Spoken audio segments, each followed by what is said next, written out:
Well, how about this, folks? The Mike Goolsby Show is back on the Blue and Gold YouTube channel. Hope everyone is doing well, whether you're watching live with us, you're watching a replay of this, or you're listening via podcast. Yeah, lots to talk about. It's been just a tad over a month since we had our last Mike Goolsby Show. I know, Mike, that's on me. I'm the scheduling guy. We'll have to do every other week, Mike, every other week. But Mr. Goolsby, how are you doing? Give us an update. How's everything going in the Goolsby life?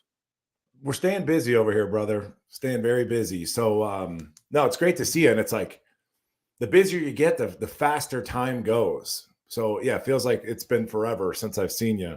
But no, happy to be here, man. It's been a nice Monday. Yeah. I'm not in this group chat anymore with you and Tim. I got cut out. So now it's just you two just chit-chatting. Is Tim blowing up your phone too much? Do I need to have a talk with him? No. Even that's cooled a little bit, but it's the off season. The off season. So I genuinely respect Tim's opinion on things, and I know he puts in work in terms of breaking down film. And Mike, we only roll you into it if we're just piss moaning about something, because I know how much you love that. All right, well, folks, please hit the thumbs up on this video. Of course, subscribe to the Blue and Gold YouTube channel for more content. And our offer over at blueandgold.com, if you are not subscribed, is $1 for 2 months. Gets you premium access to blueandgold.com. So that's all the recruiting information, all the spring ball updates, interacting with thousands of other Notre Dame fans, as well as our blueandgold.com staff. So please check that out at blueandgold.com. $1 for 2 months when you use the promo code UND1. It's for new subscribers only, so please check it out. All right, so we're going to start off with some NFL Combine talk, and then we're going to dive into, spring ball starts Thursday, so some kind of pre-spring ball thoughts, some things that Mike is curious about, and so we'll dive into that. And then Super Chats are back open, I think. So if you have any Super Chats, we will get to those later in the show. And as soon as Mike starts talking here in a minute, I'm going to pin that in the YouTube comments so that everyone knows. But I figure, Mike, we can start with, how about back in, what was this, 2005? Oh, God, here we go. Was this 2005, Mike? It would have been 2005. You ran a 5.0 at your NFL Combine, and there's a couple things just off this, and then you can give us your context. Running a 5.0. You're what, 6'3", 250 pounds. That is a big ass linebacker. And also, dude, 19 years ago, speed at the linebacker position, is a little bit different than speed at the linebacker position now. And it was just not as important. You didn't want speed at linebacker. You wanted Mike Goolsby at linebacker. So, Mike, walk us through your combine experience. You did end up running a faster time at your 40 at 4.85, very respectable. Tell us about your combine experience, and I know you wanted to add some context onto your 40-yard dash. Oh, yeah. So it's gosh, where do you start? So the whole thing is, and I really could run. I mean, I ran 800 meters in high school, but you kept getting bigger and bigger, and you kind of playing through all these little injury things, But the big one was, I was supposed to go to the Senior Bowl, which is the big all-star game, but the worst luck ever, Mike. 2 days before I'm supposed to go down to Bama for that, I had to get my appendix out. So I had emergency appendectomy, missed the Senior Bowl, and then the combine is, 3 weeks later, a month later. So I hadn't done anything. You understand? Because you have a hole in your stomach. So I wasn't allowed to train because then you're going to rupture that muscle that they stitch back together, what have you. But dude, I remember in my stupid, naive brain at the time being I'm going to show these MFers how tough I am. That's what I was thinking. You know what I'm saying? I'm going to run with no training 3-4 weeks after an appendectomy. And bad decision, Mike. Bad decision, come to find out. And then it was you find out after the fact that none of the teams even knew that I was hurt. My agent didn't kind of relay that message. And I can remember that combine was a trip. and it was like you could hear a pin drop in there, whereas now they've got the fans there. It's great that it's in Indianapolis. Obviously, tons of Notre Dame fans in attendance watching this year's combine, which is a totally different dynamic. But like after I ran or something, there was another linebacker, and I want to say it was Kirk Morrison, who came out of San Diego State, had a nice NFL career, real fun guy. He was like, Kirk Morrison, San Diego State, I'm not running, I have a cold. Like he had a cold and he wasn't running. And I'm like, I still got a hole in my stomach. And I was like, I effed up, you know? And I didn't have the training now for combines is absurd. The diet, I mean, everything is like distilled down for 3 months. You skip your bowl game, you got 3 months to shave a tenth or so. But yeah, I ran 4.8 or whatever at 250. And my brain is so strange, Mike, because I can remember getting down to run that thing, even at the pro day. And like, as I'm doing it, I'm like, this is so stupid. You know, I was like, this is so stupid. But it's whatever, you know. But to any future generations of players out there, if you're hurt, sit it out. You know, it's too important.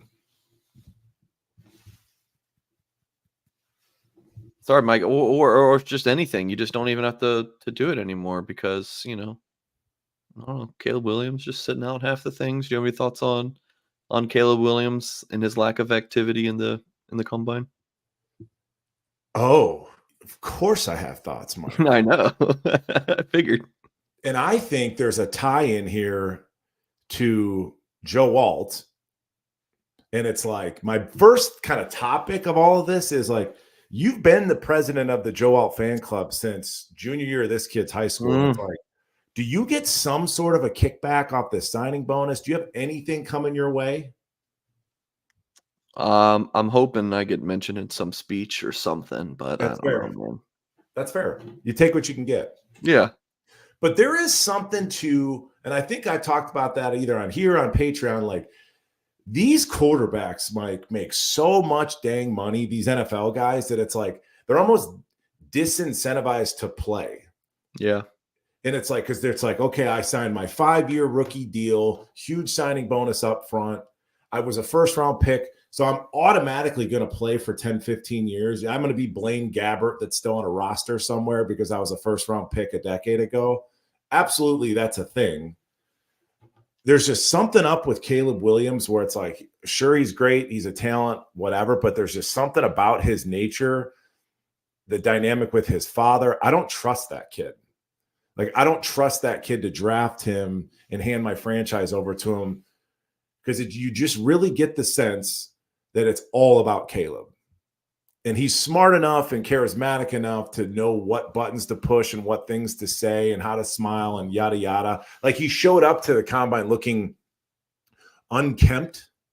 It's like he got style tips from Singer. You know, he hadn't shaved, hair was out there. You know, it's just like, buddy, this is the biggest job audition of your life, and you show up looking like a homeless guy. Doesn't add up. So is he trying to turn, teams off and, and make his pick where he goes? But then I'm sitting there going, Joe Alt, why wouldn't the Bears take Joe Alt number one? It's like, this shouldn't be outside the realm of possibility. You've got a quarterback in Justin Fields, the offensive line, and I'm kind of a Bears fan, grew up outside Chicago. It's like, Joe Alt's a can't miss. Maybe he's not as dominant of a player as you want, but I'm like, he's still just a baby. Yeah. I think it kind of boils down to how much they believe in Justin Fields, because if they could, trade that pick and then move down a couple spots and take Joe and then, get a bunch of other picks, that'd be a decent move. And then speaking to, the whole looks thing, I mean, I look like this because I just have to fend all the other ladies off, man, because otherwise they're just coming after me all the time. I get it, man. It gets exhausting. Has to. Has to. So switching gears to, Notre Dame guys in the combine, because I think we were wrapped up on that. Put a bow on that, Mike, that last. Well, I'm just sitting there going, there's something about Caleb Williams I don't trust. And it's like, could you trade that pick, keep Fields, move up to get Alt? Yeah. And it's like all these quarterbacks have holes in them. Caleb's flaws are like personality things to me, like, dare I say, character type things. It's just it's a gut sense. So I don't know. Joe Alt seems like a safer pick, and I just think the guy's going to get better and better and better as he just continues to get older and kind of fill out. Yeah. Yeah. So Notre Dame had how many? They had 8. 1, 2, 3, 1, 2, 3, 7 here. At least 7 that ran the 40. Well, the JD Bertrand didn't work out, but Yeah. Okay, so they had 8 there. Yeah, so this is on the NFL website that folks watch on YouTube can see. That's just their 40-yard dash times. Lots to talk about, Mike. Yeah, so tell me, your reaction. What are some of the things you took away from Notre Dame's guys in the NFL Combine? All these metrics, man, there's so much data out there, right? It's just crazy. So Cam Hart obviously had a great day. It's going to come down to his injury history and like what type of system is he going to play. Like I could just see him being a great corner for the Seahawks, but great day for Cam. Audric is the one that probably everybody wants to talk about. So we can maybe table that till we move through that list. You talk about like 20 years ago, I show up at 249 for the combine. And it's just like, JJB, a defensive end who was a great player for us for 1 year. He was like 230 something. And apparently he had gotten sick and he lost a bunch of weight for the combine. Could you just leave the whole list up there, Mike? So I can kind of roll you want the 40s? Sure. Perfect. So all of them are up there. Yeah. But JJB had a great day. Hartman, handsome as ever. It's just, we're going to move on eventually. Joe Alt, incredible day. What else can you say? I'm blown away. We're kidding about Caleb Williams, like being unkempt, not shaving. I mean, Joe Alt has like a little patch of hair here. And I'm just like, man, he still looks so young. Yeah. And you get like man strength, as you get older. The strongest I ever was in my life, I was like 30. You hit like peak man strength, and it's like he's got a ways to go. I thought Blake Fisher looked really good. Physically, he looked like really well put together. Some of these guys looked a little sloppy, but I thought Blake had a nice workout, and I'm optimistic for him. Yeah. So, and then the other one was Marist. And I think I said on Twitter, I thought he would run like a 4.71. So he ran 4.64, which is I guess literally, I think that was like average for a linebacker. I think 4.62 or something like that. And this is coming from a guy that trains kids on 40s and all this, like the technique, especially on the 10. And it's like, it wouldn't shock me if Marist gets a better time at the pro day. He took a lot of steps in his first 10 yards. It's like you're trying to go 5 yards in 3 steps. The speed is stride length times frequency. It's like he had too much frequency at that start. So that might improve. Now, Audric, not good, Mike. Yeah. Not good.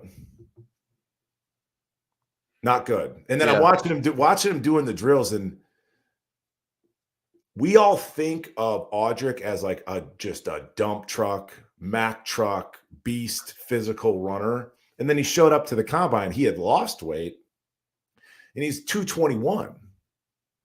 And there's I watched all the backs. I mean, there's several of those backs are in that 217, 222 range.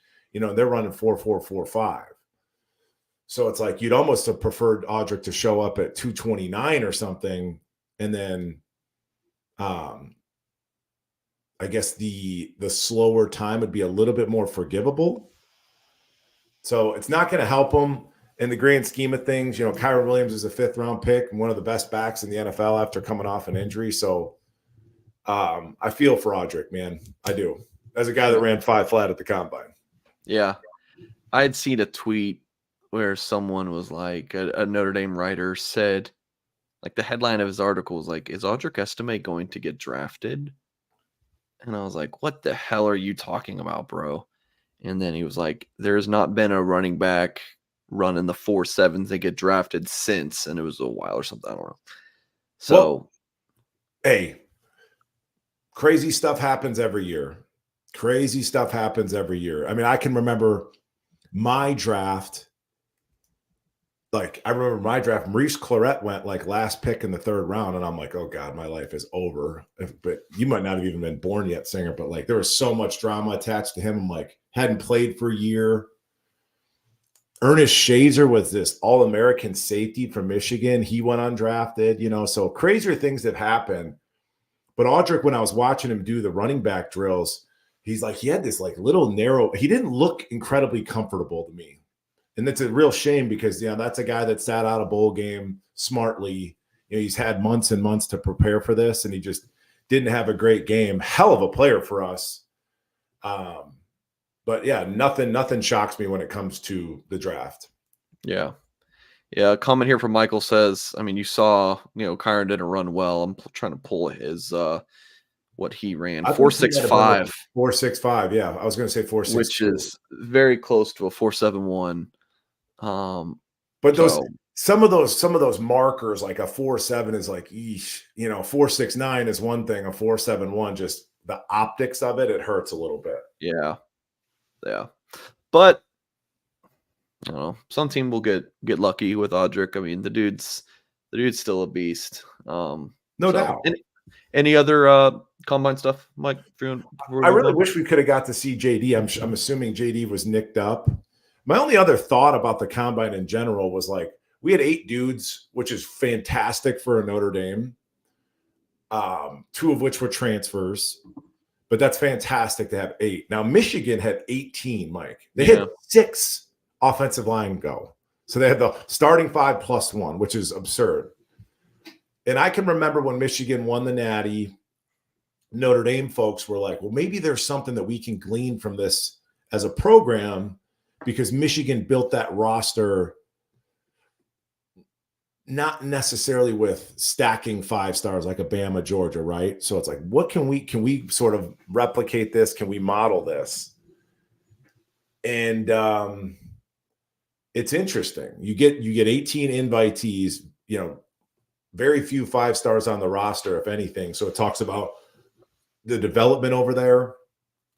And that makes me think of Landau, makes me think of recruiting. And it's just that whole conversation of trying to model what Michigan did, save for the cheating scandal and all this BS. But it's just like the better the team is, the more invites you're going to get, et cetera. So I don't know. There's just some connective tissue between the two of them that maybe I'll continue to try to walk that out in my brain a little bit. Okay. So a lot of talk, Mike, about, you know, Denbrock and meeting when he met with the media a week or 2 ago and how Notre Dame's going to run a lot more 11 personnel than Irish fans are used to. What'd you take away from that, Mike? Because that's definitely not been Notre Dame's forte in recent years. Yeah. You kind of think well, damn, he's kind of a mismatch creator smartly. So it's like, who are the wide receivers going to be that are going to be these present an opportunity to kind of create a mismatch? My mind jumped immediately to Eli Raridan. Yeah. And I obviously got a horse in the race because I'm buddies with his father, was teammates with his father. But I'm like, if you want a mismatch guy, and I'm talking 11, Mitch is still going to be dinged up to start the season. But it's just that's where my brain goes, man. You know, I got a legit 6'7" guy that's, you know, talk about 10-yard splits with the 40. This guy's running like a 1.4 and change 10-yard split. So incredibly explosive athlete. But big picture, I think, Singer, it's like, man, this is what Notre Dame fans have been clamoring for decades now, is a little bit more wide open approach. And it should be fun to watch. I think it creates more opportunities for home runs in the running game. Here, Mike, here's a thought. I think in years past, Reese, you know, they did a lot more 12 and 13 personnel because that's just what they had. Like that, they had really good tight ends and not great receivers. Do you think Notre Dame is in a position where it can run more 11 personnel? Do you think this receiver room is ready to kind of take that next step and Notre Dame have that quarterback to do it? That's, you know, you asked me the question, like, what's my thoughts about 11 personnel? You immediately jump to wide receivers. It's like, well, who are going to be those guys that are going to allow us to run more of a wide open approach? So that's what spring ball and all this is for. You Yeah. know, I mean, conceptually, he's saying, this is what I want to do. But then again, you got to have the tools at your disposal to be able to run it. So it's kind of a wait and see in terms of what he thinks of the personnel outside. Yeah. Frankly. Yeah. So yeah, Chris Mitchell. What were your thoughts about this receiver group in general, Mike? Because Deion Colsey, I know you're probably thinking he's going to be your number one guy. First Jaden round pick, Tom. yeah. Yeah. What's that, Mike? I said first round pick. Yeah, of course. Kid, I love Deion Colsey. I just know Mike is not expecting a big year out of Colsey. But Jaden Thomas, can he take the next step in his game? And then you got these 3 transfer receivers and the Harrison kid from Marshall. Of course, Bo Collins from Clemson, I think, is a high floor, low ceiling guy. And then the biggest X factor of this group has to be Chris Mitchell, Mike. Here's something interesting. He's 6'1", 178. 6 foot and 6'1" are kind of interesting receiver heights because anything below 6 foot, most people will be like, you're just a slot. Anything 6'2" and above, it's like, oh, you're picturing this big outside receiver. 6'1", he's kind of right there in the middle. And I think like watching some of his tape at FIU adds up with that. I mean, he's kind of, he's an outside guy, but he's got really good speed. But can he translate that to Notre Dame is the biggest question. So, yeah, definitely an X factor. Why isn't I'm not as high on Chris Mitchell as maybe others are. I'm just not. And it's like, it's this reported 4.4 speed. He says at the press conference he's faster than that. And watching the film on FIU, I didn't necessarily see 4.3-ish speed. Now, he will compete for the ball, which has been rare, over the years, watching Notre Dame wide receivers play. Everything kind of needs to be drawn up perfectly and laid out perfectly. So it's kind of a wait and see there. I like Bo Collins a lot. Yeah. Very bouncy. He's like a bouncy, for lack of a better term, kind of a bouncy boundary receiver. Nice kind of thickly built kid, kind of like a Javon McKinley. Like we've seen players like this in the past. I'm optimistic there. Jaden Thomas is another interesting one to me. There was a picture recently, I think Jalen Sneed put on his Twitter or something, some like the workout champs of the week, Mike, right? Like they got the belt, and it was Jalen Sneed, Jason Anye, and Jaden Thomas, all their shirts off. Jaden Thomas is thick, buddy.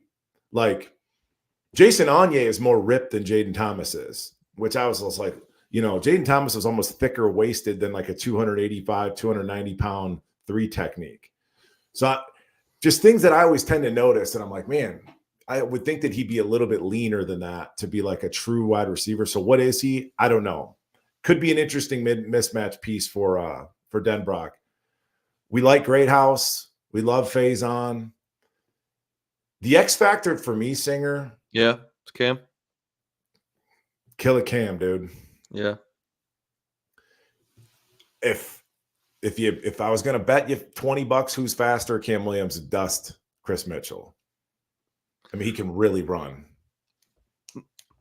Mike, sometimes in our hot take business, excuse me, let me back that up. Sometimes in our line of work, it's difficult to go against the grain.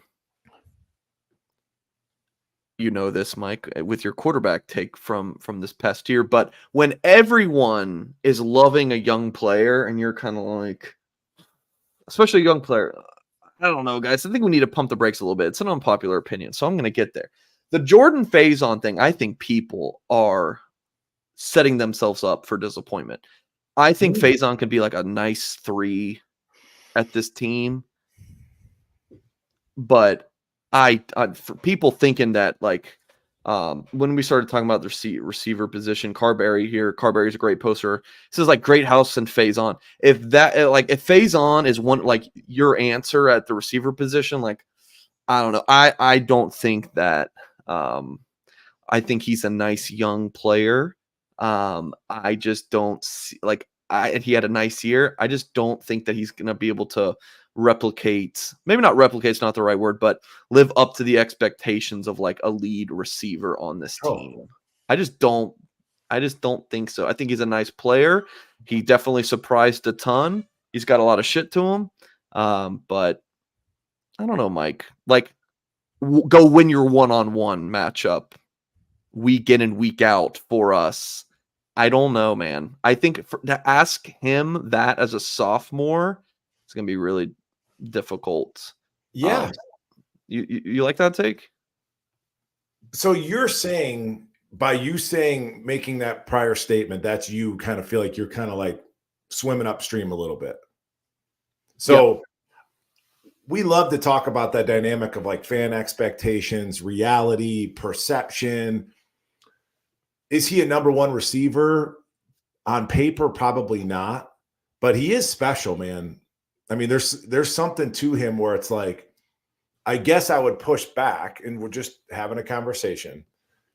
But what is it about him that says like, I don't think he can be like the number one? Is it the size? Is it the workload with playing lacrosse? Was it a lucky kind of breakout season, a fluky thing? What is it? Yeah, I don't want to call it lucky or fluky. I just think that size-wise, he's more of a complementary, nice slot piece. That's kind of my take. He's got good wheels, but I don't know, man. I don't quite see it. I don't. Maybe like with some more development, like his route running can get cleaned up, and he can become more dynamic there. He's a really good athlete. I just don't know, man. If you're gonna Mike, like a number 3, 4, okay, I can see that, but like the answer at the receiver position, I just don't think so. Just don't think so. That's fair. But you think so? Do you think like Chris Mitchell has that potential? Mike, I think this receiver room is the same thing we've been saying for years at the position. As long as we've been doing this, you look at the scholarship chart, you're like, wow, look at all of these names. They have 11 names. They're all interesting. We could see mostly all of these guys, maybe not a couple of maybe one guy that you're like, I don't think he's going to play a lot is Saldate, the true freshman who's enrolling this summer. Literally everyone else on this scholarship chart, you'd be like, all right, let's have a real conversation about this guy making an impact on this team. Every single one of them, Mike, down to Micah Gilbert and Caleb Smith. I love Michael Gilbert. I love Michael Gilbert. I love Micah Gilbert too. And I actually like him more than Great House. And doing articles about 5 true freshmen to watch to play it, in 2024. My sources mentioned Gilbert. So talent, but unproven across the board. For sure. Jaden Thomas, Bo Collins are probably your most proven guys on this list. Everyone else is either super young or. Let's go through this exercise, and you're gonna be Tim Hyde here for a second, kind of role play. All right. Looking at that list of wide receivers, give me. I don't want to see how to. Give me 4 guys that can frickin' run, like SEC run. Give me 4. Get open now. Open up. All right. Well, speed and then the get open. It's totally different in my opinion. They obviously can complement each other, but just because you're fast doesn't mean you're going to get open. But you know what I get what you're saying. All right, Chris Mitchell. I hope. I'll put Faison in there, and then Cam, and then probably Saldate. I don't know about if he's winning against SEC guys this year, but I think long term he's there. And I don't remember KK Smith's he can run specific measurables, but he comes slightly to built. mind. Yeah, KK Smith he's slightly built. We'll see what happens. But yeah, I would agree. Cam Williams, Chris Mitchell. But again, I went back and looked at like the high school track times for Chris Mitchell, and he was running like an 11:1 in Florida, warm weather. And for a kid that's, what is he, 165 pounds or something? I mean, Notre Dame's, I think somebody had an article, we're recruiting a linebacker here out of Omaha, Christian Jones, 6'3", whatever he is, 220. He's running 10.9, and that's in cold Nebraska weather track season. So it's Cam Williams and it's Faison are the two guys that can kind of run to me. Gilbert has a little bit of like something special to him in terms of like fluidity and kind of like, I could see him just kind of catching bubbles and making people miss. There's an element of physicality. He's the perfect example to me. And, I love talking to receivers. He's got football speed and not track speed. I saw him his senior year, bro, just like 11 receptions, 100 yards, just playing both ways, getting hit so much, just keeps bouncing off of tackles. Who my comp was? You know who my comp was for him, Mike? Who? Anquan Bolden. If you think about him. I like Bolden. Yeah, that's good. And we played against Florida State in 2002 where they ran a bubble, bro, and he brought it across the field. I missed him twice on one snap. And he might have ran like 4.9 or something and had like 90 plus catches as a rookie. But yeah, there's just something to Micah Gilbert, like the movement skills. Cam to me can just open up and go. Great house, great receiver, but robotic is too like strong of a word. Like he runs too crisp of routes, and it's like there's more spontaneity maybe to the game. But I like his demeanor, I like his temperament, I like his maturity. But overall, Mike, bringing it back to your conversation about Denbrock, 11 personnel, it's still a big question mark, dude. It's still a big question mark. I don't feel, Tim Hyde and I gave that group, the 2023 wide receiver group, like a C or something on our preseason grade. And I feel kind of about the same now until, we see spring play out and how they go. But yeah, Malachi's talking about Bo Collins. I agree. He's bouncy. Like he's got some burst and some bounce and good size to him. What do you think about my take on the high floor, low ceiling? Or do you think he could break out like truly, like, because he to this point he's kind of in the 30 receptions, 300-400 yards, 6 touchdowns. Like that's very consistent. He's been doing that since his freshman year. But can he do that in his 4th season, or is it going to take that next step? I would agree with you.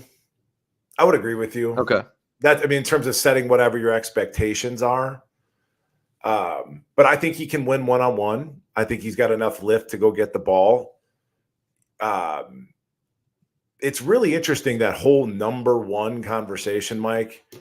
So like when who are we looking at here? Gilbert? Mike, yeah, I got Gilbert up. I took this video of him in the fall, so I'll just throw it up. But we can go back to Gilbert when you're done talking about. No, you're fine. Yeah, just the whole conversation about a number one wide receiver. It's like, in my mind, and maybe it's incorrect, but I've always looked at like a number one as who's the number one threat. So is it the number one threat that the defensive coordinator has to account for, or is it the number one in terms of production? Because they don't necessarily have to be the same thing. Yeah. Does that make sense? Yeah. But yeah, it's really like this kid. Like his we're talking about Micah Gilbert here. You can see the arm length and just, the thicker built kid, and he just moves the right way. There was a little bubble screen that he took across the field a little bit. He had a couple of them. He ran a lot of those. Yeah. I think he's a confident player. Like we talk about, like Jalen Sneed on the other side of the ball is probably a prime example of this. Just a dude that just moves differently. And Micah Gilbert, he just moves differently. Jordan Faison moves differently. I don't know what kind of a route runner Cam Williams is going to be, but I do know that I feel pretty confident he can take the top off the defense, just as a vertical threat. Yeah. Yeah. And I like that group. we'll see with Saldate. But I like between the combo of Gilbert and Cam, obviously, I like that more than last year's class of, and we liked all those dudes, Braylon James, Rico Flores, Greathouse. Like, I like these guys more. Yeah. Yeah.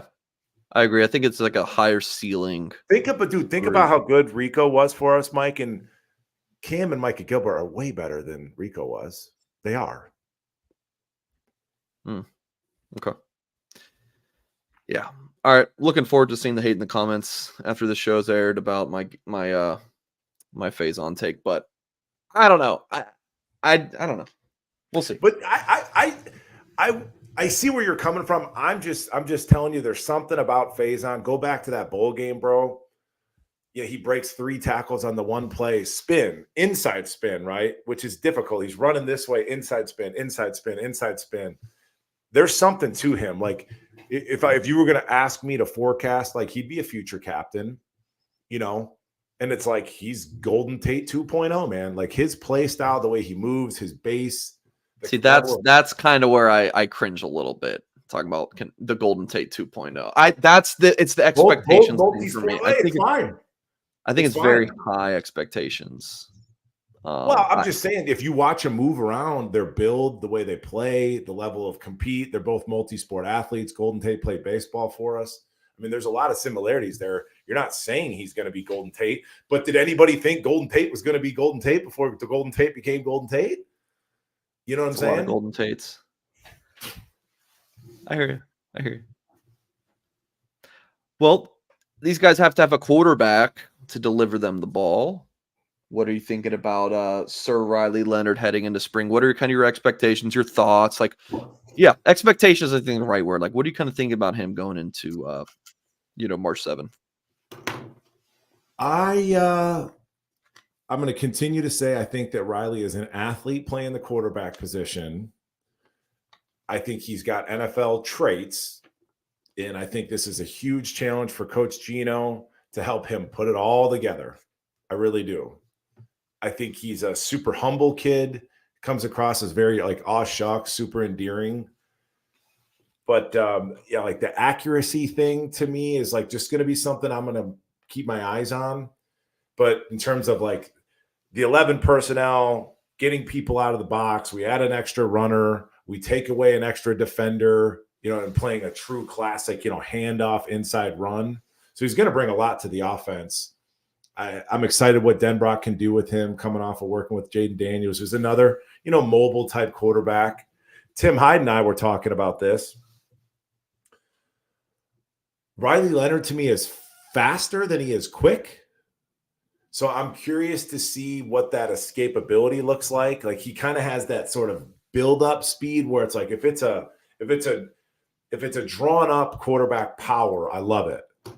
But if S hits the fan, is he quick enough, elusive enough to skirt out of there and find some green? That's just something I'm going to watch. Okay. So you got an athlete at quarterback, pretty good size, fast. You're worried about accuracy. I mean, good Lord, who does that sound like? I'm like, am I back in 2021 here? This is exactly what it sounded like with Tyler Buckner. So just a kind of a side note there, like the comparisons for me and interesting. That's an interesting parallel, Mike. With Buckner and Leonard, I mean, are they the same quarterback? I mean, I don't know. Riley Leonard's a couple inches taller, but I think that's just huge. Are you just trying to start some? Promise. If I were, I would tell you, Mike. But no, that's just that's what I heard in you talking. I mean, because those parallels are the same. The bigger difference would be, I would say that Tyler Buckner was quicker than, like just more sudden, I think, than Riley is. Make you miss in a phone booth. Yeah. You want to think that Riley's more durable just because he is, and he's listed at like 215, but he looks to be like 230. He looks bigger than what he's listed at, but he's not as durable as you kind of would. Just got hurt. He just got hurt twice. Yeah. And then I just think the most fun piece to the Riley Leonard experience is the lack of like fanfare. And you got me back on the blue and gold message board, my password or something. I got kind of booted out. You got me back in there. It's like, and you compare, if you want to compare Leonard to Tyler Buckner and then comparing Leonard to like the Sam Hartman in terms of the preseason hype and the expectations, once bitten, twice shy type thing with the fans. But I'm like really just kind of blown away how little excitement there seems to be, at least like vocal excitement, public excitement this year. I feel like I've talked about this with you or with Tim many times about why that is. And Mike, when you look in the mirror, that's the reason. Yeah. Shame on, fool me once, shame on you. Fool me twice, shame on me. I think that's exactly what we're dealing with. I would say there's more. If that's the case with people, give yourself some grace. Like, it's okay to be optimistic. And I would just say that Riley Leonard, and this is me going back to Coach Gino, Riley Leonard has a much more room for growth and development, etc. Yeah, he's not a proven product, or he's not an unfinished product at all. And Hartman was. And that's the thing. So even if like Riley, like, I'm like Drake May's about to go top 2 or 3, the North Carolina quarterback, and people talk about how inaccurate he is, right? So it's like, even if there's like, he's not the most accurate quarterback, he's not Drew Brees out there, the size, the speed, the athleticism, he's the first quarterback that we've had in the longest time that can play a little bit of backyard football. So if you do get into one of these playoff environments where you're playing another top 10 team, everything's cranked up, he can make some magic happen, hopefully. Whereas prior quarterbacks, it's like they're kind of dead in the water, Mike.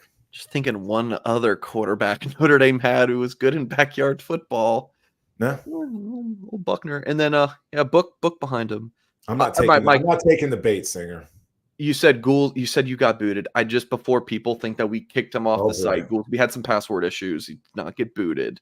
And then I stepped in and got it fixed. So no, Goolsby did not get booted. Yeah. Anything else? You got to choose your words. Choose your words carefully. Yeah, Mike. You got to choose your words carefully. Otherwise, oh my God, Goolsby got booted by On3. Is there tension? Is Goolsby leaving blue and gold? That's where this shit kind of comes from. On your deathbed, Mike. That's when you're leaving blue and gold and this YouTube channel. Anything else on Riley Leonard? Let's see what else we wanted to discuss, Mr. Goolsby. I think that was pretty much it. Before we dive into super chats, I have one other random comment. Let's hear it. I always look for obscure things. Obscure things tend to jump out at me when I think about Notre Dame football. Did you happen to see the video that was circulating on Twitter of Jordan Faison at the lacrosse game, all his football teammates there on the side? He scored like a behind the back goal, and then the camera cuts to the Notre Dame players. And I might have been driving, forgive me, but I just saw it on Twitter, so I really couldn't spend a ton of time. But I did see Sean Sevillano in that group of young men, the football players. And I'm excited about that kid. All right, I got to find this video.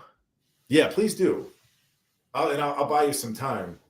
But this is old Timmy Hyde and I, Coach Timmy Hyde. It's like we've talked about it where, that wish list of, in terms of personnel, what you wish Notre Dame could bring into the fold, and finding wide receivers that can truly run is obviously at the top of the list. But then beyond that, it's like, give me a 300 and something pound, just space eater in the middle. There it is, right smack in the middle. Look at that kid. Okay. There he is. Can you play it? I want to see him moving around a little bit. Yeah. All right. Let's see. This is a true freshman nose tackle. All right, hold on. It's buffering. Big time program, folks. That's why you're here.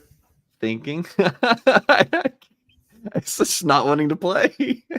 Either way, that kid in the middle with the loafers on, with the gray half sleeve Bill Belichick hoodie. That's Sean. I think he goes by Big Bear Sevillano is his nickname. Love that. All right, hold on. All right, we got it. Big time programs coming back, Mike. Let's see. Click. So again, folks, this is a Division I football team, and just that kid to me just stands out for all the right reasons. Just looks different. Could be his shirt's different color, whatever, but it's like, give me that kid. So I've got pretty high expectations for that young man. Low ranked recruit. We dropped who's the kid that went to Michigan? Owen Wafel. Yeah. Owen Wafel. We're like, Owen, love you. Love this kid more. Come on down, Sean. There's free food at the Lax game for students. Of course, Sevillano was there. Hey, man. Smart man. Smart man. Good. Beats going to Dillon's or something to get samples, you know. There you God go. bless. There you go. Super chat from Jay Vitt here. He says, all of our assessments are informed opinions from last year's heartbreak, even the C for the receivers, protecting our hearts. Optimism is going to make a comeback week 1. Yeah. Yeah, and if we beat, I've said it before, Texas A&M ain't shit. Like, haven't really done anything. Like, who are their NFL guys? Who are their Heisman Trophy winners? Like, it's a name. I guess it's a brand. My biggest concern is Riley Leonard playing against his former head coach, who's also like a defensive savant. That makes me a little nervous, if I'm honest with you. If anybody knows how to stop a Riley Leonard or slow a Riley Leonard down, it's going to be Coach Elko. But right. I expect us to win. And then, I think if we knock off Texas A&M, I don't see why we wouldn't go undefeated, frankly. I believe that. If you had to guess what the odds were, because I was just, before we got on here, Mike, I saw right. The odds for Notre Dame to make. So you saw my tweet, right? Oh, the national championship. So that was to win the title. Notre Dame was plus 2,500 or something. 25 to 1. What would you think the odds are for them to just make the playoff? Like plus what? What would you think it is? Now, I'm throwing out all the administrative 14 teams, 16 teams, and who knows what that's going to show. But I'd have to say it'd be plus. Just for the 12 team. Just for the 12 team this year. Plus 450, plus 600, something like that. 250. Oh, I love it. Yeah. Yeah, just 250 to get in. Now, these are two different websites. This was sportsbetting.ag said 250 for Notre Dame to get in, which was let me pull the article up. I think that's free money. That's free money, Mike. Hashtag not gambling advice. But no, I really want to find this. There it is. Right, let me read this to you guys. This is an article going up at Blue and Gold at like 7 a.m. tomorrow. Our newsstand article. So that is 19th best nationally. Can you believe that at plus 250 here? Because it is 12 teams. Here's the other teams they have above Notre Dame. And this is in order of the biggest favorite. Okay. Ohio State, Georgia, Oregon, Texas, Clemson at minus 250, Florida State, Kansas State minus 200, Michigan, Utah, Miami has even odds. And then these are all the pluses.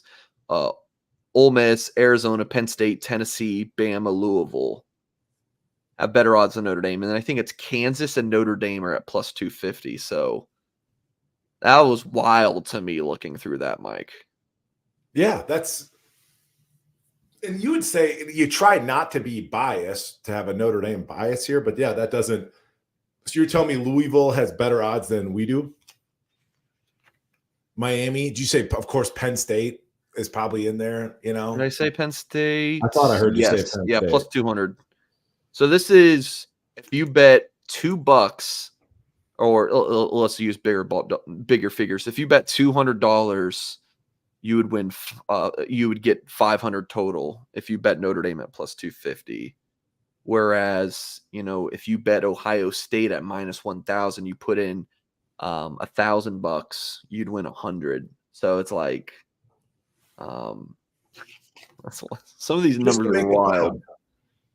So I don't know if they're factoring in, like, again, the automatic selections or the automatic bids or whatever. Again, that stuff's over my pay grade. Never cared about it. Yeah. But maybe they're factoring some of that in. But I mean, if you look at the schedule, I mean, I think Florida State's obviously the biggest game. We're not saying anything novel here, but yeah, you could look at our schedule and say we're easily going 12-0. Okay. William just posted a super chat. He said, "Hey fellas, going into the spring, who do you see the biggest O-line battles being? Jags left tackle, Tosh right tackle, Spindler, Shrouth, Coogan, Baker. You think we can have a top 5 by end the year? Gerby red shirt. What do you think, Mike?" Well, this is why we have spring ball. I'm still saying that I think Charles Jagusah's future is at guard, but that doesn't mean he can't play tackle. I mean, we shuffle kids around all the time. Last year, we shuffled kids around in the same game.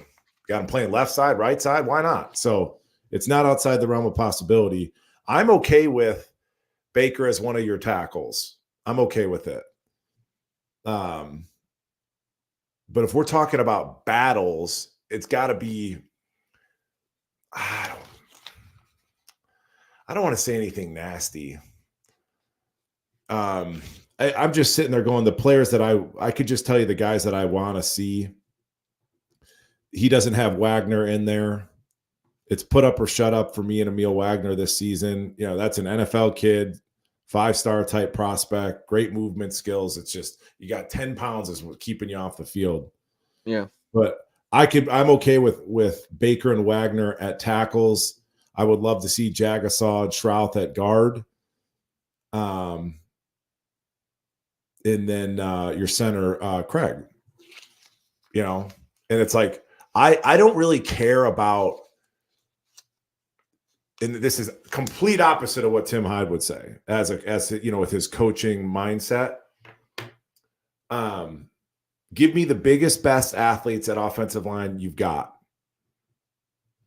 And that's kind of where I'm at. And I've got a dynamic-ish quarterback behind me. And it's just like, I was thinking about this in lieu of this show. I'm thinking about Zeke Correll, who transferred out, right? Was a good player for us and obviously a ton of experience, Singer. But I watched him get close to dominated against, you know, NFL tackles all year. You know, like think back to that Duke game. Like he got his ass whooped.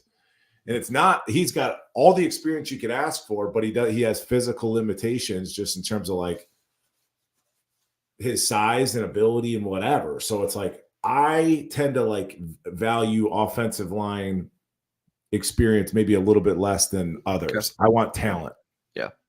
I'm with Tim. I like the same 5 that started against Oregon State. That's what I would think that they'll run out as the first team O-line for spring practice, unless they go with some kind of seniority thing. So that's Jagusah and Tosh Baker at tackles. There's no Wagner. No Wagner. Huh. That'd be disappointing to me. I'm not. Yeah. Who knows? That's why we're gonna have a spring ball. But that'd be a shame to me. Yeah. Unless he somehow, you know, gets on the interior. I don't know. Yeah. I think there should be some experimenting. I mean, I don't know about Rocco. I think some of the guys that are, you know, even like some of these guys that are coming in and some of the guys that they're recruiting, these future commits, etc. It's like they're better athletes, man. Yeah. I think they just have a good problem on their hands here. You know, like Tosh Baker sitting the bench all these years, like got a really good offensive tackle, riding the pine, and well, this is. Can I just say something else too? All right. So like I'm thinking about like a Pat Coogan, and it's like good player. What do you like to say? Like low ceiling, high floor, Pat Coogan. Would you agree? Okay. But when you get into, and you know, nice experience, been in the program, yada, yada, yada. But I'm just saying, man, when you get into these elite matchups, a playoff thing, it's like, I want talent. I want a more talented player, period, that can physically stay with an NFL player that's, you know, lined up across from him versus an experienced guy that I trust, but he doesn't have the physical tools to stick with, much less win against high-end competition. So who is it on to, like, to get you to trust, like, I think that's a lot of the coaching, right? Like, you have to get that player to a spot where you can trust him. Obviously, the player has to put in the work to like, but it's there's two sides of that coin. So yeah. Am I making any sense? Yeah, no, you're that it is what you said. It is. And it's like a guy like Tosh, been in the program, big frame kid. And it's like Tosh has a ton of experience. And like I like him being out there because it's like, hey, bud, this is like your last year. Let's go. Like put it all together. Yeah. And he's still 6'8" with long arms, and like, I think he's in that, like, he's not your high floor, low ceiling guy. Like, I still think he's got a sizable ceiling when he starts in an entire season. Based off of what, Mike? Traits. Traits. Yeah. So, yeah. And like, we're talking physical traits, not I'm talking physical traits, because we're not able to see him in practice for, 6 straight months. So it's really all we have to go, the limited game film and traits. Yeah. Versus intangible traits, meaning trust, experience, whatever. Can you wear a nice, can you wear a nice jockey hat thing? Like, all those nice things that you like in your quarterbacks, Mike. That's it. Yeah. Yeah. So it's got moxie. I hope that answered the super chat.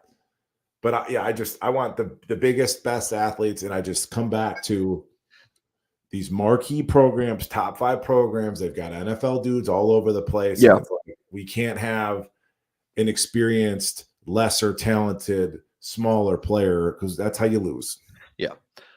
All right, folks, if you are watching, please hit that thumbs up or subscribe to the YouTube channel. We have a couple other things I wanted to get to, Mike. I did post on Twitter Sunday night, hey, Goolsby Show, lock in. What questions do you have? So I picked out a couple. Nice. Boy Jay Meager said, biggest needle movers left on the 2025 board, like must-get prospects. Give me one, Mike. Like, who is out there? Because I know, or at least I think, you're diving into some 2025 recruiting stuff on your Patreon. I think it's like patreon.com/alwaysirish. Correct. John Kennedy. It's also in Mike's Twitter bio. You can check that out there. Who comes to mind here, Mike? I don't know how much you're diving into commits first targets, but yeah, what do you think? I'm frankly, like, I don't really get into it until they commit. Okay. So, I mean, the Davion Dixon kid is a kid that I'm excited about that's yet to commit, correct? Yet to sign. Right? Yet to sign. He's committed. Oh, I'm sorry. See, and then Jack Lang. He's a 2025 O-line kid. Yep. Loved his film. I remember texting you and Hyde about that because I was watching the Big Four. What do you think about Will Black's bump to 5-star? Makes sense. Yeah. Yeah, makes sense. But so I'm probably not the best guy to answer that question in terms of like when they commit, we'll talk about them. Okay. But that when I thought about the Will Black, and I know you kind of, because there's a huge jump for him, and that whole conversation about ratings is like interesting. You watched the Wednesday show where we talked about it? I don't think I did. Okay. I don't think I did. But to unpack that whole ratings thing, it's like, well, we're getting too many 3 stars or whatever. And it's like, but then when that 3-star, 4-ish star jumps to a 5-star, like the whole conversation never really made sense to me. You know what I mean? Where it's like, you're going to get upset about you didn't like this recruit before just based off of a star rating, but like, who's really watching the tape? You know what I mean? I know what you mean. I've worked at the places where I've asked those questions before. Yeah, so that's just the biggest challenge to people is be like, which, I've said this before, I'll say it again. Like, On3 does. It's a big damn company, dude. We have a lot of employees. They have a lot of different buckets of things that they're getting into, right? There's a lot, like some of the things, like the NIL coverage. I'm not an NIL guy, so I don't really talk about the NIL stuff. It's not really my, how they cover NIL. I don't, it's not really my thing. But, the rankings guys we have at On3, they're not reporters, Mike. They're scouts. Like Charles Power ran his own scouting service before getting into doing the rankings, and then Cody Belair who's his right-hand man, was a personnel ops guy at Baylor, LSU, Texas Tech. Like, these guys know their shit, like this is what they do. So my whole thing with the rankings at the end of the day is just disagree, but don't piss yourself on Twitter and in the comment section. Don't piss yourself so angry about the rankings. It's just it's just people's opinions who watch a whole hell of a lot more tape than all of us combined. Like, even Notre Dame, they watch several hundred guys, but they're not watching everyone. They're not putting everyone, like all of the offensive linemen in the 2025 cycle on their board, right? The On3 guys are doing everyone. They rank every player who is notable, and they're not ranking the 5'4", 180-pound offensive lineman from your local high school, but anyone with some offers, or it's at least someone notable. So these they put in the work. So I like our rankings, guys. It's fun for me, Mike, when On3 is on the side of ranking someone a lot higher, because just natural reasons, I think, but I broke down our most recent class on Patreon, and might have even done it with you at some point. But it's like, when I'm watching film, and I was just looking through notes in my phone, like when I'm watching film, I kind of have a little checklist for myself. And like, one of those things is like transferable to college, play style, fluidity, burst, like all these different things. It'd be nice if all of these companies could come up with, like, here's our metric. Here, it's almost like Notre Dame's quarterback competitions. It's like, what are the metrics that we're going to use to make this assessment? And I think that's where some of the frustration from fans comes from. Is like, why is this kid? No, it's not. It's from you, because because you're trying to think very critically about this. Most don't. It's just which website ranks us the highest. That's my favorite. Which ranks us our guys the lowest. That's my least favorite. And then when it comes to Notre Dame actually losing football games on the field, people complain about Notre Dame's class not being ranked, or they complain about Notre Dame recruiting not being good enough. So it's like, well, which is it? Is it Notre Dame not recruiting good enough, or is Notre Dame's guys getting ranked too low? Like, it's the whole thought. Yeah, the whole thing is, and there's five. Is Gerby Lambert a 5-star, Mike?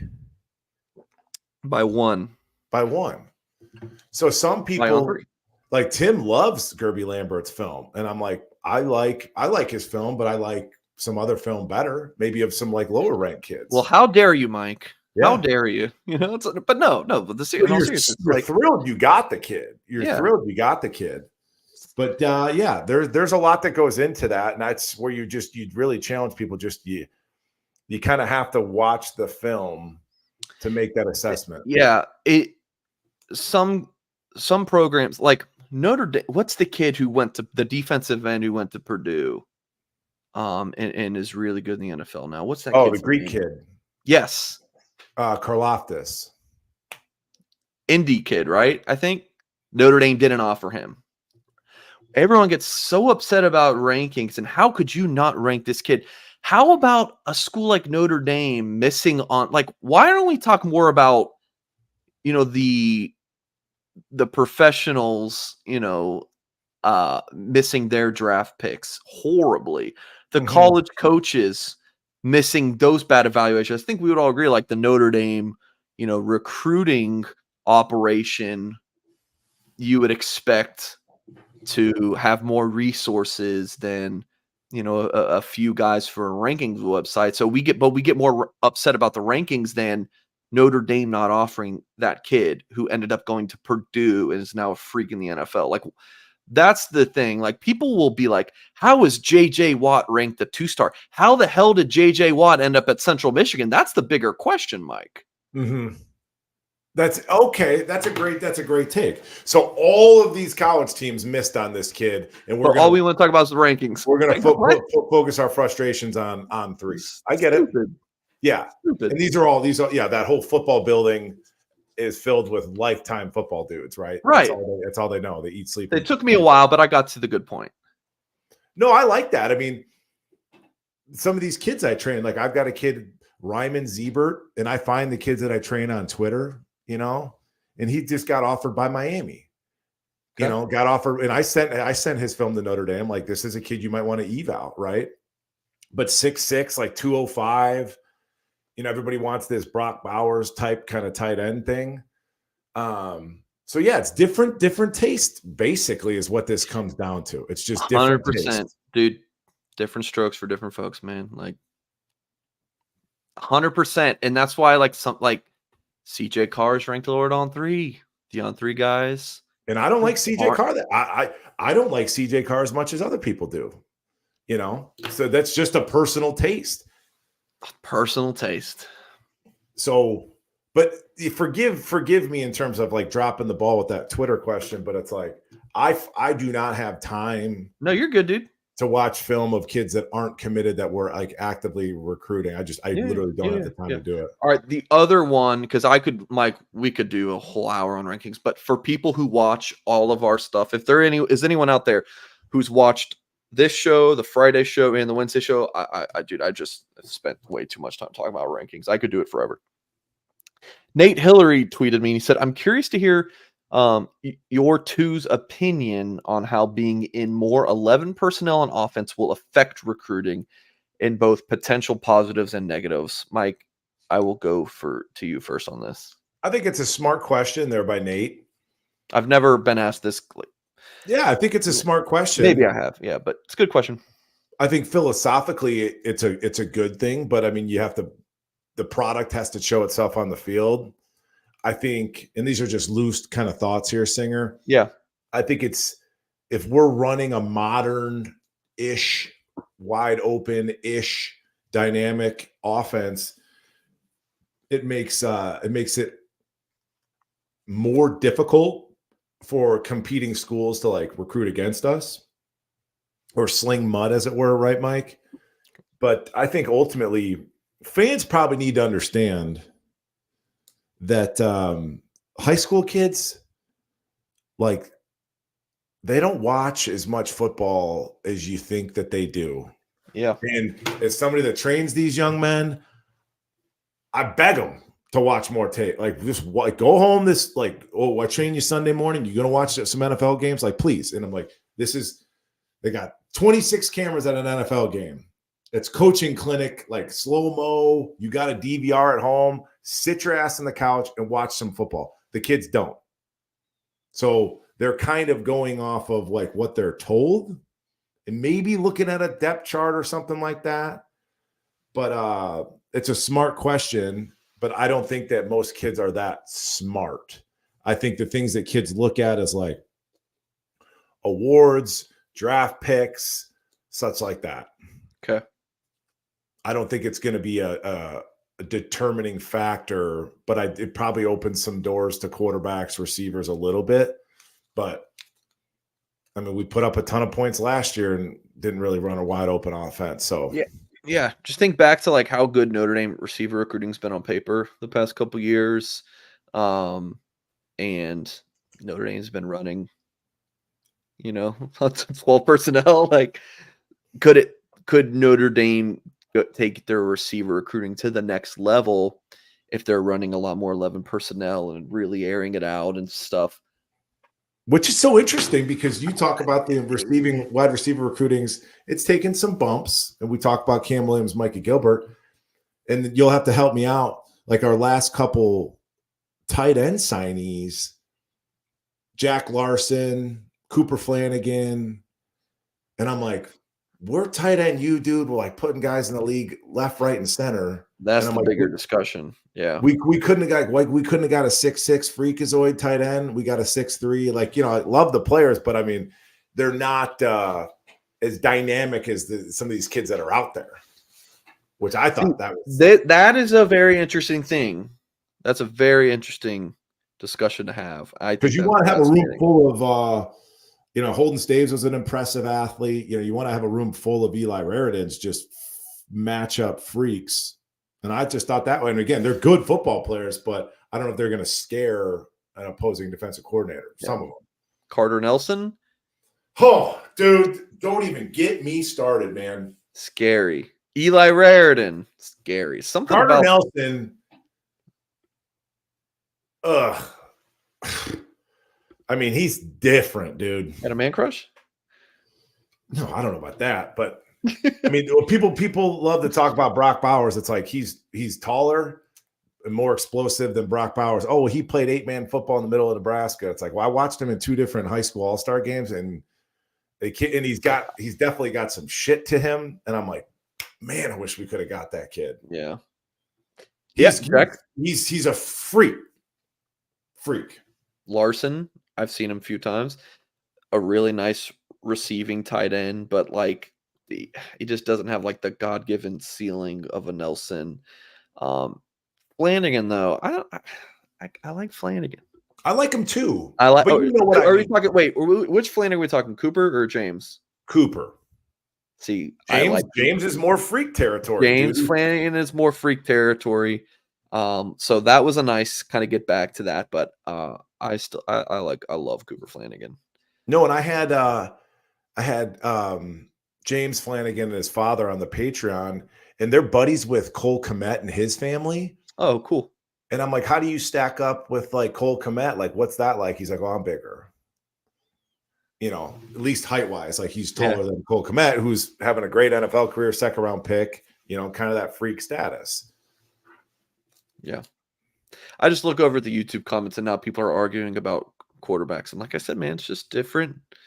It's just different opinions. And, you know, I don't know why we can't just agree to disagree on things. Like, I don't know why it has to be, you know, like my Twitter, bro, I just see so much shit. It's just like from Notre Dame fans just angry and all these other college football fans. And it's all the same, like different fan bases, same exact things. They all say the same things. Florida fans, on 3 hates us. Notre Dame fans, on 3 hates. You know, it's just like every single side. It's like every single fan base is you know, spewing the same stuff. Well, Mike, maybe this will weave the prior question into this a little bit. Like 11 personnel, is that something that's going to help recruiting? Is that something that any player outside of like a marquee quarterback, they're not paying attention to that stuff. They're just not. And they're going to come for a visit, and Coach Denbrock or whoever's going to put on whatever film they need to sell the kid. Look, this is how I use this kid, right? You know, Eric Gilbert at LSU, this is how I used him. This is how I'm going to use you. Whatever. It's a little bit of smoke and mirrors. Quarterbacks probably take that into account. Do recruits look at like the star rankings and the rankings of the class? Like if I'm between Notre Dame and a Miami or something, an Oregon or something, like, are they like, ooh, they're ranked higher and they have more 5 stars, so I want to go there? So like the recruits themselves don't even care, right? No, it'd be more about individual rating. It'd be more. No, it's not about the team ranking. It would be more about who the other recruits are. Because not only do these kids know what they're ranked and what they're like, if I'm considering Notre Dame, I know what Elijah Burris and Sean Terry are ranked, but I've seen them at camps and I've seen, you know, Jerome Bettis and Derek Meadows. Like I saw him at this OT7 camp. So they know, they may not sit it on Sunday and watch a ton of football, but they watch each other's tape. That's something I think they do more than you might think. But they can they delineate between Derek Meadows and like the star ranking? Like, oh, they watch him. Yeah, so Derek Meadows, they're like, oh, that kid's a freak. I think so. Yeah. But they're like Elijah Burris and Sean Terry are not ranked high, but they're thought of pretty highly among like the commits and stuff. Like Deuce Knight's fired up about those guys. Oh, I like Burris's film. I love Burris. I love Burris, dude. I love that film, bro. Yeah, big Bird fan over here. And again, so it's like I just remember you and I talking about Rico. We both love Rico. Runs good routes, you know, high level of compete, but he was kind of slowish, man. And it's like, so like a Burris runs good routes, probably runs better routes, but he's like a 4.6 kid. Yeah, but I would think he's got a little bit more football speed though. Yeah. Then because there's a couple plays on Burris's tape where he runs away from people. Yeah. I'm a big Burris fan. But going back to the original question here about the 11 personnel and recruiting, yeah, unless, dude, Notre Dame is just like the passing offense, like this is just the place to go, and you're attracting receiver. I mean, it's going to be hard for that to make a whole lot of difference unless it's like to the extreme where Notre Dame and their passing offense, to attract some of these, the 5-star receivers of the world. I think it comes down to draft picks, and I think it comes down to star power in terms of like who's on the current roster, who are those kids paying attention to. That's how I look at it. Yeah. Kevin said, can you please explain 11 personnel? So it's 11. It's running backs and tight ends. So you have one running back, one tight end is 11 personnel. I was teaching that this weekend for linebacker. Yeah. So the first number is running back. Correct. The second number is tight ends. So 12 personnel would be one running back, two tight ends, and then obviously fill in, receivers. So if you have, 11 personnel, you got 3 receivers out there. 12 personnel, you'd have 2 receivers, most likely. Yeah. So I don't know if like a fullback would count as that'd be like 22. So yeah, a receiver you just kind of fill in there, and then 13 would be one running back, 3 tight ends, or 22 personnel, 2 running backs, 2 tight ends, so on and so forth. So 10, 11, 12, 13, 20. No tight end in the game. It'd be 3 wide. So it's like you have to do that quick math in your head. And it's like, so we think, 12 personnel, they're going to be heavy. They're going to run the ball. It's like, well, not if I have a Brock Bowers. So it's that constant cat and mouse game with coordinators. Yeah. So Kevin knows, like, an Al Golden, our defensive coordinator, when he's going to call a defense on any given down and distance, the first thing that he's taken into equation is what personnel the offense is in. Right. So he's like, they got 12. Okay, well, we need to have our third linebacker on the field, potentially. And then their offensive coordinator is trying to walk Brock Bowers out and put, Jack Kaiser in coverage on him. It's all that cat and mouse. Yeah. All right. We're going to end it there, Mike. Dude, Great, you're a trooper.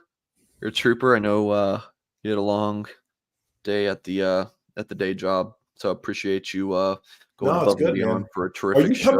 Are you coming into South Bend for spring by chance? TBD. TBD. I have 2 summer visits lined up, an official visit. Might announce my commitment. But no, I don't know. I don't know about the spring yet.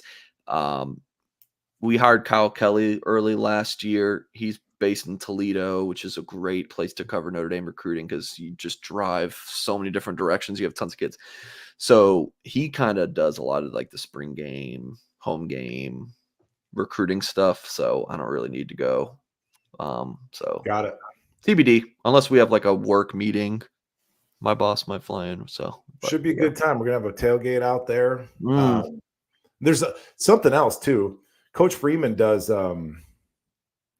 he does a state of the program like Zoom call that's only open to former players. So that's going to be tomorrow. And they kind of send out an email and you can ask them questions. You get what I'm saying? So it's like there'll be 150 little cubes on the screen of all these ex-players listening to Coach Freeman's address. So that's tomorrow. So that's something I'm kind of excited for. All right, here's what Mike Goolsby is going to write in. Can you please have a criteria and share it for the starting quarterback battle? I think that's what I asked.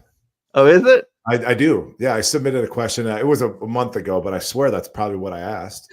I think it's totally fair. Yeah, I like it. So, okay. Just more fun stuff Freeman's doing, Love it. And Mike Goolsby recording it, and then he'll post it on his Patreon. I will not do that. I will not. Some things are sacred, and I will not do that. All right. I thought about it. All right, folks. Well, please hit that thumbs up if you have not done so on this video. Let's try to get us to like 700 likes on this video. So check how many likes we have on there now. Just make sure you're logged in with a Google, YouTube account, whatever it is. And then, hit the thumbs up. Of course, subscribe to the channel. We're over 25,000. Thank you very much. We started this thing. Incredible work, Singer. Yeah. When I took the YouTube channel over in 2020, It had like 2,000. We're over 25,000 now, and it's all thanks to you guys. It's all And, thanks to you, Singer. Slow Hard clap to work, Mike dude. Goolsby, Clemson 2020 game, our first YouTube show that really popped off. So, yeah. But so thank you I very think much. I was in. I don't remember where I was. Never mind. Let's wrap it up. All right, folks. Again, appreciate you all. Thank you very much for tuning in. And as always, we will catch you next time.